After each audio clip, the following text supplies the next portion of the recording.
কখনো ভেবে দেখেছেন একটি গাছ যেটা দেখতে শক্ত কিন্তু শেষ পর্যন্ত সেটাই পরিণত হয় পাতলা মসৃণ কাগজে? হ্যাঁ, আমরা কথা বলছি বাঁশের কাগজ তৈরির অবিশ্বাস্য প্রক্রিয়া নিয়ে। চলুন দেখে নেওয়া যাক কিভাবে প্রকৃতির এই শক্ত উপাদানটি বদলে যায় আমাদের প্রতিদিনের ব্যবহার করা কাগজে। প্রথমে জঙ্গল থেকে বেছে নেওয়া হয় পরিপক্ক সবুজ বাঁশ। এরপর দক্ষ কারিগররা খুব সতর্কতার সঙ্গে বাঁশের বাইরের শক্ত খোসা সরিয়ে ফেলেন, কারণ কাগজ তৈরির জন্য প্রয়োজন ভেতরের আঁশযুক্ত অংশ।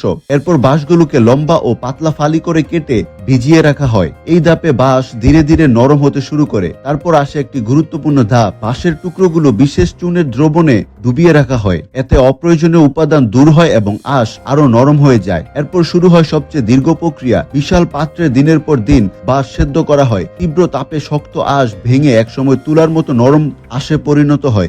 এই আঁশকে বড় বড় পেষণ যন্ত্রে মিহি করে পানির সঙ্গে মিশিয়ে তৈরি করা হয় এক ধরনের নরম মন্ডু। এরপর কারিগররা বিশেষ জালযুক্ত ধাত সেই মিশ্রণে ডুবিয়ে নিখুঁতভাবে তুলে আনেন একটি পাতলা স্তর। আর এই পাতলা স্তরই হলো ভবিষ্যতের কাগজ। সবচেয়ে অতিরিক্ত পানি বের করে পাতাগুলো শুকিয়ে নেওয়া হয়। শুকিয়ে গেলেই তৈরি হয় শক্ত, টেকসই এবং উন্নত মানের বাঁশের কাগজ। ভাবুন তো, যে বাঁশ একসময় ছিল অত্যন্ত শক্ত, সেটি শেষ পর্যন্ত আমাদের বই, খাতা আর শিল্পকর্মের অন্যতম প্রধান উপাদান কাগজ।